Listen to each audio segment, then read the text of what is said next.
Praise the Lord. मसीह यीशु में आप सबकी सलामती हो। जैसा कि यूहन्ना की अंजील 11 बाब उसकी 9 आयत में लिखा है, यीशु ने जवाब दिया, दिन के 12 घंटे नहीं होते, अगर कोई दिन को चले तो ठोकर नहीं खाता, क्योंकि वो दुनिया की रोशनी देखता है। कलाम मुकद्दस का पढ़ा सुना समझना हम सब के लिए बायस से बरकत हो। यीशु ने जवाब दिया, कलाम मुकद्दस में लिखा है, कलाम मुकद्दस में यूं मरकूम है, यीशु ने कहा, क्या दिन के 12 घंटे नहीं होते, अगर कोई दिन को चले तो ठोकर नहीं खाता। क्यों? क्योंकि दिन को रोशनी होती है। हर काम को देखकर अच्छे से निभाने की कोशिश कीजिए, क्योंकि वो दुनिया की रोशनी देखता है। हालेलुया।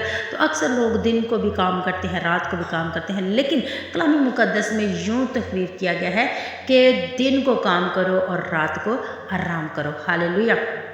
तो कुछ लोग ऐसे हैं जो अपनी मर्ज़ी के मुताबिक ज़िंदगी जी रहे हैं। मसीह तो हैं मगर अपनी ज़िंदगी के मसीह बने हुए हैं।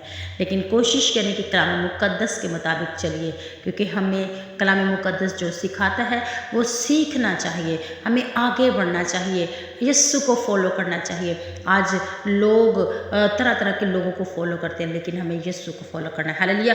दिन के 12 घंटे बहुत है काम करने के लिए। Praise the Lord. God bless you. जय मसीह।